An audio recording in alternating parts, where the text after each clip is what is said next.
नमस्कार विद्यार्थी मित्रों, हूँ निर्मल एडा वर्ल्ड इन बॉक्स ने यूट्यूब चैनल में आप सौનું ફરી એકવાર હાર્દિક સ્વાગત કરું છું। આજના લેક્ચરમાં વાત કરવી છે ગુજરાત પાક્ષિકની, બરાબર। 1 જૂન 2020નું આ પાક્ષિક છે, જેનું એનાલિસિસ આપણે શરૂઆત કરીએ। વધારે સમય ન લેતા સીધા લેક્ચર ઉપર આવીએ તો સૌથી પહેલો પ્રશ્ન તમારી સમક્ષ છે, જેમ કે તાજેતરમાં મન કી બાત કાર્યક્રમમાં પ્રધાનમંત્રી શ્રી નરેન્દ્ર મોદીએ ભારતના કયા વિસ્તારને આગળ લઈ આવવાની વાત કરી? તમને બધાને આઈડિયા હશે કે આપણા વડાપ્રધાન શ્રીમાન નરેન્દ્ર મોદી સાહેબ વારંવાર એટલે કે દર મહિને રેડિયો ઉપરથી મન કી બાત કાર્યક્રમનું આયોજન કરે છે, બરાબર। આ વખતે પણ આયોજન કર્યું। તો આ આયોજનમાં એમણે કયા વિસ્તારની વાત કરી? તો યાદ રાખજો, પૂર્વ ભારતની એમણે એવી વાત કરી કે જેમને આગળ લઈ આવવાની એમને એક વાત કરી। ત્યારબાદ જોઈએ કે આ વખતેની અત્યારનું જે ક્વેશ્ચન છે એ કેટલામી મન કી બાત હતી? તો યાદ રાખજો 65 એટલે કે 65મી મન કી બાત આ વખતે યોજાઈ, બરાબર। એ તારીખ યાદ ના રાખો તો ચાલે, પણ 31મી મે 2020ના રોજ આ કાર્યક્રમ યોજાયો હતો। ત્યારબાદ જોઈએ કે સૌથી પહેલી આ નરેન્દ્ર મોદી સાહેબ દ્વારા જે કાર્યક્રમ શરૂઆત થયો એ ક્યારે થયો? તો 2014ની સાલની અંદર આ કાર્યક્રમની શરૂઆત થઈ। જો અહીંયાથી 2014 યાદ ન રહે તો એક વસ્તુ એ પણ યાદ રાખવાની રહે કે ત્યારે જે શરૂઆતની તારીખ હતી, જે કાર્યક્રમની શરૂઆત કરી ત્યારની તિથિ કઈ હતી? તો વિજયાદશમી, બરાબર। વિજયાદશમીના રોજ જ એમણે આ કાર્યક્રમની શરૂઆત કરી હતી। ત્યારબાદ જોઈએ કે આ કાર્યક્રમ દર મહિને યોજાય છે, એ આપને સૌને ખ્યાલ હશે। અને આ એક કાર્યક્રમ થકી નરેન્દ્ર મોદી સાહેબ પૂરા ભારતના 90% લોકો સુધી પહોંચી શકે છે। એક મન કી બાતની કાર્યક્રમ વિશે થોડી ઘણી વાત કરી દઉં તો 2015ની સાલ એવી હતી કે જે આપણે યાદ રાખવી પડે।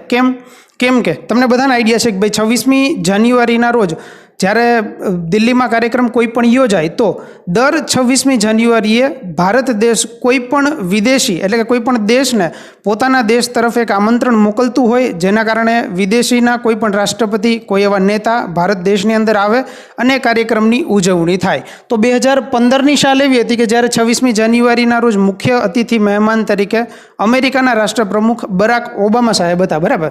હવે 26મી જાન્યુઆરીની તો વાત ઠીક છે, પણ એના એક દિવસ પછી 27મી જાન્યુઆરીના રોજ જ નરેન્દ્ર મોદી સાહેબે મન કી બાત કાર્યક્રમ યોજ્યો અને આ કાર્યક્રમની અંદર બરાક ઓબામા પણ સામેલ હતા। તો એ વાત પણ યાદ રાખજો। ત્યાર પછી જોઈએ કે આ મન કી બાત કાર્યક્રમ કોના ઉપર થાય? તો યાદ રાખજો, ઓલ ઇન્ડિયા રેડિયો। આ રેડિયો ઉપર નરેન્દ્ર મોદી સાહેબ કરે છે। કેમ રેડિયો ઉપર? કેમ કે ભારતના ઘણા બધા વિસ્તારો હજુ પણ એવા છે કે જ્યાં ટેલિવિઝનનું કનેક્શન પહોંચેલું નથી, જેના કારણે રેડિયો ઉપર વાત કરવાથી ભારત દેશના 90% લોકો સુધી પહોંચી શકે છે। આ ઓલ ઇન્ડિયા રેડિયોની શરૂઆત ક્યારથી થઈ? તો યાદ રાખીએ 1936ના અંદર, બરાબર। આ સાલ યાદ રાખીએ તો નહીં ચાલે, એમની સાથે સાથે થોડી ઘણી આગળ વિગત પણ યાદ રાખવી પડશે। અહીંયા આકાશવાણી ઓલ ઇન્ડિયા રેડિયોનો સિમ્બોલ છે। આ સિમ્બોલ પણ તમને 2 કે 3 પ્રશ્નો આપી જાય, જેમ કે સિમ્બોલ પર લખેલું છે બહુજન હિતાય બહુજન સુખાય। તો આ શું છે? તો ઓલ ઇન્ડિયા રેડિયોનો મોટો એટલે કે એમનું ધ્યેય વાક્ય છે, બહુજન હિતાય બહુજન સુખાય। સાથે સાથે યાદ રાખો કે એમના જ સિમ્બોલની અંદર ભારત દેશનો નકશો પણ સામેલ છે, અશોક ચક્ર પણ ઉપર સામેલ છે। તો આ બધી વિગત પણ આપણે યાદ રાખવી પડશે, બરાબર। આવો ને આવો એક કાર્યક્રમ ગુજરાતના મુખ્યમંત્રી સાહેબ વિજયભાઈ રૂપાણી પણ યોજે છે। આ કાર્યક્રમનું નામ શું છે? તો યાદ રાખજો, મોકળા મને સંવાદ, બરાબર।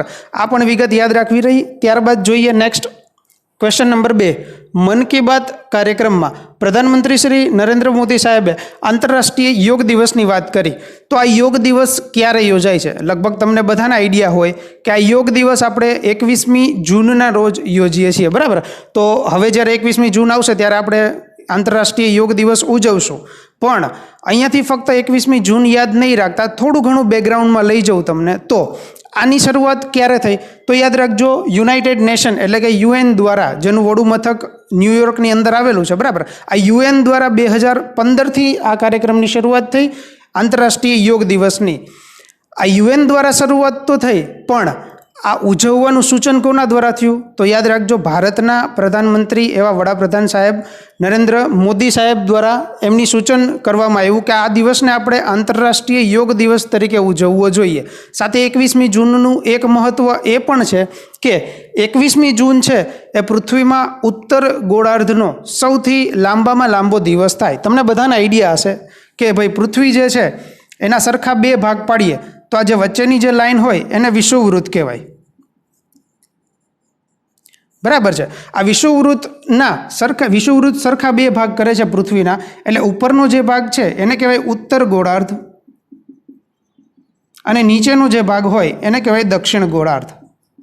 સાથે સાથે અહીંયાથી બે લાઈન તમે ઓળખતા જશો, જેમ કે અહીંયા જે એક લાઈન દોરેલી હોય એને કહેવાય 23.5 ઉત્તર અક્ષાંશ, જેને આપણે કર્કવૃત્ત તરીકે ઓળખીએ, અને અહીંયા જે નીચે એટલે કે દક્ષિણ ગોળાર્ધમાં જે લાઈન હોય એને કહેવાય 23.5 દક્ષિણ અક્ષાંશ, અને જેને આપણે મકરવૃત્ત તરીકે ઓળખીએ છીએ, બરાબર। તો હવે 21મી જૂન જે હોય, આ 21મી જૂન સૂર્ય ઉત્તર ગોળાર્ધની અંદર આવેલો હોય અને ઉત્તર ગોળાર્ધની અંદર એમના કિરણો સીધા પડતા હોય, જેના કારણે ઉત્તર ગોળાર્ધનો સૌથી લાંબામાં લાંબો દિવસ 21મી જૂન થાય। તો આ 21મી જૂનનું મહત્ત્વ આ રીતે છે, જેના કારણે આપણે આંતરરાષ્ટ્રીય યોગ દિવસ ઉજવવાની શરૂઆત કરી છે, બરાબર। ત્યારબાદ જોઈએ ક્વેશ્ચન નંબર 3, કોરોના દર્દીઓની રિયલ ટાઈમ ઇન્ફોર્મેશન પ્રાપ્ત થાય તે માટે કોવિડ કમાન્ડ કંટ્રોલ ડેશબોર્ડ કયા જિલ્લામાં શરૂઆત કરવામાં આવ્યું? તો યાદ રાખજો, અમદાવાદની જે સિવિલ હોસ્પિટલ છે એની અંદર જ આ ડેશબોર્ડ તૈયાર થયું છે। હવે આનું કામ શું છે? તો ગુજરાતના મુખ્યમંત્રી સાહેબ આ ડેશબોર્ડ દ્વારા ઓનલાઈન કોવિડ-19ના જેટલા કંઈ પણ પેશન્ટ ત્યાં આગળ દાખલ થયેલા છે, આ તમામ પેશન્ટની સાથે પર્સનલી વાતચીત કરી શકે।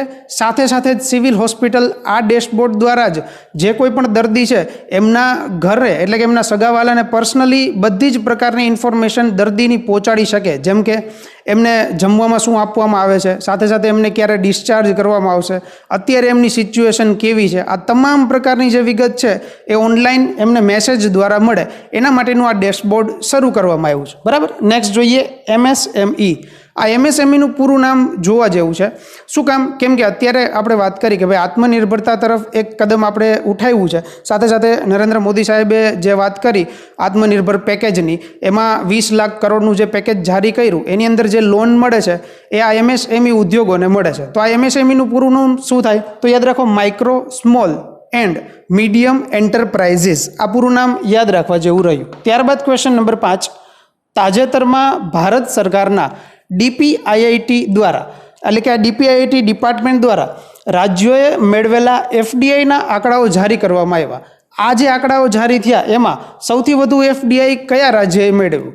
અહીંયાથી બે વિગત યાદ રાખજો। સૌથી પહેલાં તો FDIનું પૂરું નામ થાય ફોરેન ડાયરેક્ટ ઇન્વેસ્ટમેન્ટ। હવે FDI શું છે? તો યાદ રાખો, FDI ફક્ત એક ભારત માટે ના હોય, પણ કોઈ પણ દેશની કંપની બીજા કોઈ પણ દેશની અંદર જો કોઈ પણ રીતે ઇન્વેસ્ટમેન્ટ કરે, કોઈ પણ મૂડીરોકાણ કરે, તો એમને આપણે કહીએ છીએ ફોરેન ડાયરેક્ટ ઇન્વેસ્ટમેન્ટ।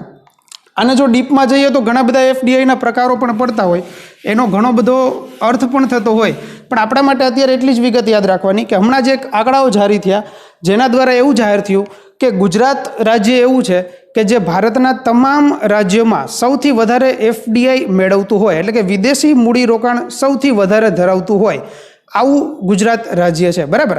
હવે ક્વેશ્ચનની અંદર તમે એક ડિપાર્ટમેન્ટ સાંભળો, એને કહેવાય DPIIT। તો એના વિશે પણ જોઈએ કે DPIITનું પૂરું નામ શું થાય? તો યાદ રાખો, department four promotion of industries and international trade. કદાચ પૂરા નામ થકી ખ્યાલ ના આવે કે આ ડિપાર્ટમેન્ટનું કામ શું છે, આ ડિપાર્ટમેન્ટ કયા મંત્રાલય અંતર્ગત આવે, કે શું કરે, તો એમની પણ વિગતો આગળ ઉપર જોઈએ। એની પહેલાં જોઈએ કે આ કયો ડિપાર્ટમેન્ટ છે? તો કેન્દ્ર સરકાર એટલે કે સેન્ટ્રલ ગવર્મેન્ટ અંડર આવતો ડિપાર્ટમેન્ટ છે, બરાબર। હવે આ કયા મંત્રાલયની અંતર્ગત આવે? તો યાદ રાખો, ministry of commerce and industries, commerce અને ઇન્ડસ્ટ્રીઝ મંત્રાલય અંતર્ગત આવતો આ ડિપાર્ટમેન્ટ છે, જેને અત્યારે FDIના આંકડાઓ રજૂ કર્યા, બરાબર। હવે એક વસ્તુ એ યાદ રાખવાની રહી કે આ ડિપાર્ટમેન્ટનું નામ અત્યારે આપણે DPIIT રાખેલું છે, એનું નામ DPIIT નથી, એમનું નામ પહેલાં હતું DIPP। એમનું નામ આપણે ચેન્જ કર્યું 27/1/2019ના રોજ। તો પહેલાં શું નામ હતું? Department of industrial policy and promotion, આ એમનું નામ હતું, બરાબર, જેને આપણે ચેન્જ કરી અને DPIIT નામ અત્યારે રાખેલું છે। હવે ડિપાર્ટમેન્ટ વિશે થોડી ઘણી વિગત જોઈએ તો, જેમ કે એ DPIITના અત્યારે હાલ મંત્રી કોણ છે? તો પિયુષ ગોયલ. સાથે સાથે થોડી ઘણી એમની રિસ્પોન્સિબિલિટી એટલે કે એમની જવાબદારીઓ શું શું છે આ મંત્રાલયની, તો યાદ રાખો કે કોઈ પણ નવી ઇન્ડસ્ટ્રીઝ માટેની પોલિસી હોય, કોઈ પણ એમના કાયદાઓ હોય તો એ આ ડિપાર્ટમેન્ટ જ ઘડતું હોય. સાથે સાથે એમના દ્વારા જ અત્યારે હાલ થોડાક સમય પહેલાં જ એક ઓનલાઈન પોર્ટલ બનાવવામાં આવ્યું જેને કહેવાય આઈઆઈજી પોર્ટલ. આઈઆઈજી એટલે ઇન્ડિયા ઇન્વેસ્ટમેન્ટ ગ્રીડ પોર્ટલ. આ પોર્ટલનું કામ શું છે? તો આ એક વેબ પોર્ટલ એવું છે જેના કારણે ભારતની અંદર તમામ પ્રકારના ઇન્વેસ્ટમેન્ટની અહીંયાથી જાણકારી તમને મળી શકે. તો આ એવું જ એક ઓનલાઈન પ્લેટફોર્મ છે, બરાબર. ત્યારબાદ તો કે સ્ટાર્ટઅપ ઇન્ડિયા. આ સ્ટાર્ટઅપ ઇન્ડિયા નામની એક મૂવમેન્ટ છે, એ તમને બધાને આઈડિયા હોય, બરાબર. તો આ સ્ટાર્ટઅપ ઇન્ડિયા માટેની જે કંઈ પણ મૂવમેન્ટ છે એના માટેની નોડેલ એજન્સી કોણ? તો આ ડીપીઆઈઆઈટી મંત્રાલય, બરાબર. ત્યારબાદ તો ઈ કોમર્સ માટેના જે તમામ કંઈ પણ રૂલ્સ હોય તો એ રૂલ્સ પણ આ જ ડિપાર્ટમેન્ટ જારી કરતું હોય. તો આ ડિપાર્ટમેન્ટ દ્વારા જે અત્યારે આંકડાઓ જારી કરવામાં આવ્યા એમાં થોડી ઘણી વિગત હજુ એડ કરાવું તો, જેમ કે ગુજરાતને અત્યારે સૌથી વધારે એટલે કે ગુજરાત નંબર 1 ઉપર છે, તો થોડી ઘણી વિગત એની મેળવીએ કે ગુજરાતની અંદર 2019-20માં જે એફડીઆઈ ફોરેન ડાયરેક્ટ ઇન્વેસ્ટમેન્ટ મૂડીરોકાણ જે મળ્યું, આ મૂડીરોકાણ એપ્રોક્સ કેટલું હતું? તો 46,976 કરોડ. આટલું જે એફડીઆઈ મળેલું હતું એ ગુજરાતને મળેલું છે. પણ આપણે વિગત એ યાદ રાખીએ કે જે 2019-20નું જે એફડીઆઈ મળેલું છે આ 2018-19 એટલે કે જે વચ્ચેનો સમયગાળો હોય આ વચ્ચેના સમયગાળા કરતાં 3.5% વધારાનું છે. એટલે કે 2018-19 કરતાં 2019-20માં જે એફડીઆઈ મળ્યું એમાં વધારો થયો અને એ કેટલું વધારે છે? તો 3.5% કરતાં પણ વધારે છે. ત્યારબાદ 2 રાજ્યો એવા યાદ રાખવાના રહ્યા જે આ વખતેના આંકડામાં ક્યાંક ને ક્યાંક એમનું પરફોર્મન્સ માઇનસમાં રહ્યું, જેમ કે મહારાષ્ટ્ર અને તમિલનાડુ. તો આ 2 સ્ટેટ એવા છે કે જેમને એફડીઆઈ જે અગાઉ મળેલું હતું એના કરતાં આ વખતે માઇનસમાં ગયેલું છે. તો આ 2 રાજ્યો પણ યાદ રાખજો. કદાચ આંકડા યાદ ના રાખો તો ચાલે કે ભાઈ 3% મહારાષ્ટ્રમાં માઇનસમાં છે અને 8% તમિલનાડુમાં માઇનસમાં છે, પણ ખાલી 2 રાજ્યોના નામ યાદ રાખવા પડે, બરાબર. નેક્સ્ટ જોઈએ, ગુજરાત હાઈકોર્ટના હાલના મુખ્ય ન્યાયાધીશનું નામ જણાવો. તો આપણને બધાને ખ્યાલ છે કે ભાઈ જસ્ટિસ વિક્રમનાથ અત્યારે હાલ ગુજરાત હાઈકોર્ટના મુખ્ય ન્યાયાધીશ છે. પણ અહીંયાથી શું કામ આપણે ગુજરાત હાઈકોર્ટને યાદ કરવી પડે? તો યાદ રાખજો કે બંધારણની અંદર એક શબ્દ આવે છે, આને કહેવાય સુઓ મોટો.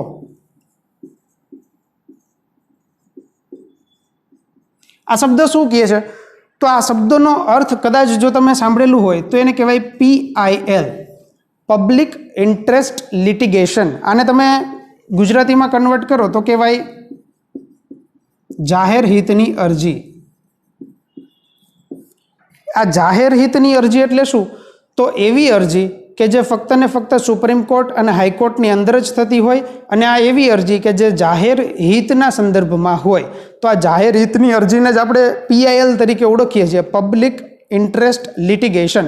હવે આ કોણ જાહેર કરી શકે? તો યાદ રાખજો, કોઈ પણ વ્યક્તિ, સ્વતંત્ર વ્યક્તિ જાહેર કરી શકે, કોઈ પણ NGO જાહેર કરી શકે, કોઈ પણ સંસ્થા જાહેર કરી શકે અને ખુદ સુપ્રીમ કોર્ટ અથવા હાઈકોર્ટ પણ જારી કરી શકે. તો કોઈ પણ વ્યક્તિઓનો જે સમૂહ હોય એના માટેની જે કોઈ પણ અરજી કરવાની હોય એ જ્યારે સુપ્રીમ કોર્ટ અને હાઈકોર્ટ પોતે ખુદ જાહેર કરે, પોતે ખુદ PIL દર્જ કરે તો એને કહેવાય સુઓ મોટો. અત્યારે હાલ એવું થયું કે ગુજરાત હાઈકોર્ટ દ્વારા પોતે જ એક PIL રજૂ કરવામાં આવી. આ PIL શેના માટે? જાહેર હિતની અરજી શેના માટેની હતી? તો તમને બધાને ખ્યાલ છે કે ભાઈ વારંવાર તમે સાંભળતા હોય કે અમદાવાદની અંદર અથવા તો બીજા બધા જ જિલ્લાની અંદર કોરોના માટેના જે પેશન્ટ પ્રાઇવેટ હોસ્પિટલની અંદર જાય તો ત્યાં આગળ સૌથી વધારે ખર્ચો થતો હોય. તો હાઈકોર્ટની અંદર પોતે જાતે જ એક સુઓ મોટો અને જાહેર હિતની અરજી જાહેર કરી, જેના કારણે એવું નક્કી કરવામાં આવ્યું એક પેનલ બેસાડીને કે અમદાવાદની જે પ્રાઇવેટ હોસ્પિટલો છે આની અંદર ચેક કરવામાં આવ્યું કે કોરોનાના જે પ્રાઇવેટ દર્દીઓ આવતા હોય તો આ પ્રાઇવેટ દર્દીઓની પાસે કેટલો ખર્ચ લેવામાં આવે છે. ત્યારબાદ એવું જાહેર થયું કે આ બધો જ ખર્ચ યોગ્ય જ લેવાય છે, છતાંય હાઈકોર્ટે એવું એક ડિસિઝન આપ્યું કે જે કાંઈ પણ ખર્ચ લેવાય છે એમાં પણ 10% ઘટાડો કરવામાં આવશે, બરાબર. તો આ સુઓ મોટો શબ્દ યાદ રાખવો પડશે. જાહેર હિતની અરજી સાથે તમે કન્સિડર કરી શકો. એ याद राखजो कोण जारी करी शके तो कोनी सामे जारी करी शकाय तो एक सुप्रीम कोर्ट અને એક हाईकोर्ट आ बे अंदर ज तमे आ अरजी करी शको बराबर एटला माटे आपणे अहींयाथी विक्रमनाथने याद राखवा पड़े। हजू एक महत्वनुं पद छे तमने आपी दઉં जेम के गुजरात राज्यना हालना एडवोकेट जनरल कोण छे तो कमल त्रिवेदी ए पण याद राखवानुं रहेशे। त्यारबाद जोईए क्वेश्चन नंबर 7 ताजेतरमां गुजरातना कया बे जिल्लाने केंद्र सरकारे सफाई माटेना 5 स्टार रेटिंग्स आप्या तो तमने बधाने ख्याल हशे कि भाई सूरत अने राजकोट आ बंने शहर एवा छे गुजरातना के जे पूरा भारतना टोटल 6 शहरोमांथी आ 2 शहरोनुं नाम आव्युं छे बराबर। आ 2 शहरोने कोना द्वारा नाम अपायुं कोना द्वारा रेटिंग्स अपाई तो याद राखजो ministry of housing and urban affairs आ ministry of housing and urban affairs द्वारा ज आ रेटिंग्स जारी थया अने सेना माटेना रेटिंग्स हता तो गार्बेज फ्री सिटी रेटिंग तमने खबर है ने स्वच्छता माटेनु रेटिंग्स अपाय तो आ स्वच्छता माटेना जे रेटिंग्स हता ए अंतर्गत कुल 6 सर्वश्रेष्ठ शहरों जारी थया एमांना 2 छे तो बाकीना 4 पण तमारे जोवा पड़शे जेम के टोटल 6 नी वात करीए तो इंदोर अंबिकापुर मैसूर नवी मुंबई राजकोट अने सूरत आ कुल 6 एवा शहरों छे जेमने पूरा भारत में 5 स्टार रेटिंग्स अत्यारे हाल मळेलुं होय बराबर। नेक्स्ट जोईए क्वेश्चन प्री मोन्सून अंगेनी video conference state emergency operation centre खाते योजाई तो आ सेंटर कई जग्याए स्थित है तो याद रखिए आ सेंटर गांधीनगरनी अंदर स्थित है।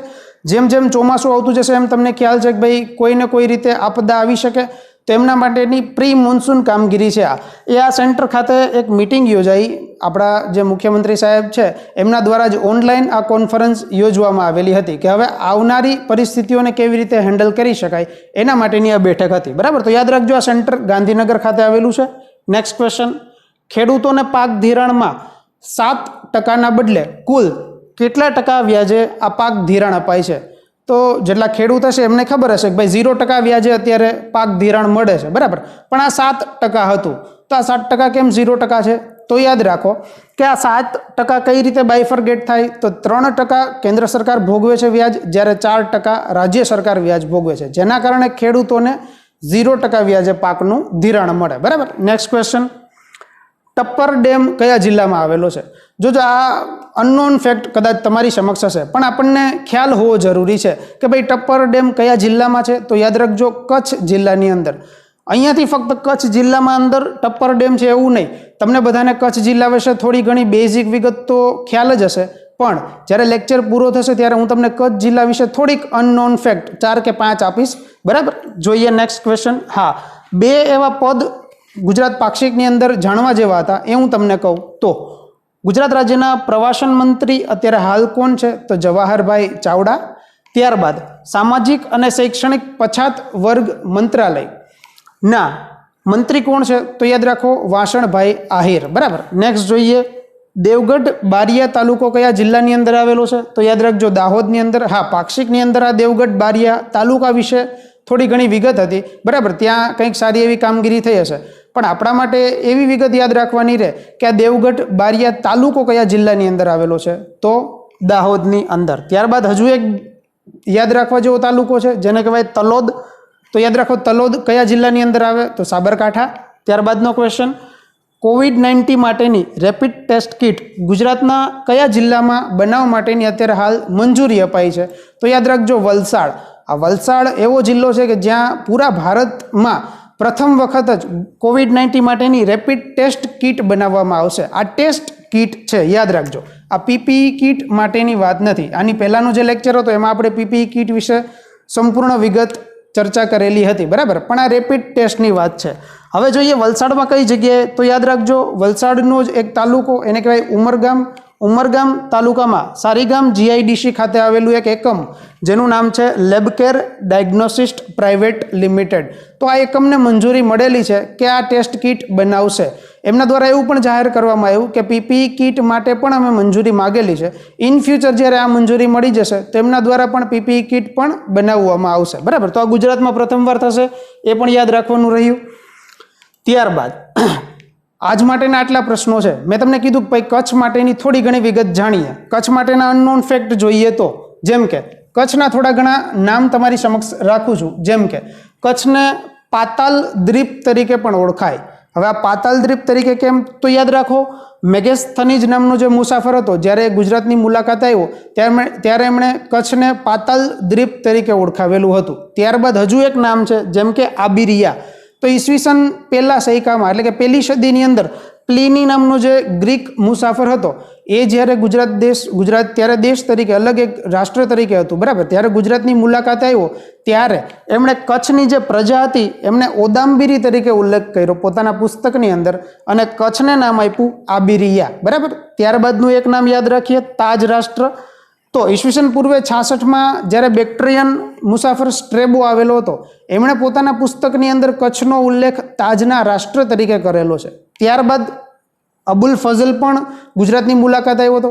હવે જ્યારે અબુલ ફઝલ ગુજરાતની મુલાકાત આવ્યો ત્યારે એમણે ગુજરાતના કચ્છનું નામ એટલે કે કચ્છના પાટનગર તરીકે એમણે તે જ નામ રાખેલું હતું. તો તમને બધાને કચ્છ વિશે લગભગ બધી ખબર છે, જેમ કે માંડવી બંદર કચ્છની અંદર આવે, કંડલા બંદર એની અંદર જ આવે, ધીણોધર ડુંગર એની અંદર છે. આ બધા બુકની અંદર અવેલેબલ છે, તમને બધાને એના વિશે આઈડિયા છે. પણ ક્યાંક ને ક્યાંક આ નામ એવા અનનોન થાય જે તમારે ક્યાંક ઓળખવા પડે, બરાબર. તો આજનો લેક્ચર અહીંયા સુધી રાખીએ, પણ તમારા માટે થોડા ઘણા ક્વેશ્ચન જે હું દર લેક્ચરની અંદર તમને આપું છું, જેમ કે આત્મનિર્ભર બનીએ તો થોડા ઘણા ક્વેશ્ચન છે. જેમ કે સૌથી પહેલો ક્વેશ્ચન હું તમને આપું, મેં તમને 2 તાલુકા આજે આપ્યા છે, કયા જિલ્લાની અંદર છે, તો એવા 3 તાલુકા તમારી સમક્ષ રાખું છું. આ તમારે મને કહેવાનું છે કયા જિલ્લાની અંદર આવે છે. જેમ કે ઝાલોદ, પોશીના અને મોરવા હડફ આ કયા જિલ્લાની અંદર છે. ક્વેશ્ચન નંબર 2 આપણે જોયો ટપ્પર ડેમ કચ્છની અંદર આવેલો છે. આવો નવો વેલિંગ્ટન ડેમ કયા જિલ્લાની અંદર આવેલો છે એ ગોતી અને કમેન્ટ બોક્સની અંદર લખીને જણાવો. ત્યારબાદ છે કિસાન ક્રેડિટ કાર્ડ. તો આપણે જોયું કે ભાઈ ખેડૂતોને 0% વ્યાજ દર અત્યારે પાક ધિરાણ મળે છે. તો આવું જ કિસાન ક્રેડિટ કાર્ડ છે એની શરૂઆત કયા વર્ષથી થઈ એ તમારે મને લખીને જણાવવાનું છે. ત્યારબાદ આપણે જોયું કે ભાઈ હાઈકોર્ટ અથવા તો સુપ્રીમ કોર્ટમાં સુઓ મોટોની અરજી જાહેર થાય તો અત્યારે હાલ સુપ્રીમ કોર્ટના ચીફ જસ્ટિસ કોણ છે અને કેટલામાં છે એ પણ મને લખીને જણાવો. અને લાસ્ટ ક્વેશ્ચન આપણે જોયું ઓલ ઇન્ડિયા રેડિયો એટલે કે ભાઈ આકાશવાણીનું મોટો ધ્યેય વાક્ય બહુજન હિતાય બહુજન સુખાય છે, બરાબર. તો આવું નવું LICનું ધ્યેય વાક્ય શું છે એ પણ તમારે મને લખીને જણાવવાનું છે, બરાબર. તો ફરી પાછા મળીએ આવા ને આવા કોઈ પણ એક ઇન્ટરેસ્ટિંગ ટોપિક સાથે. Thank you.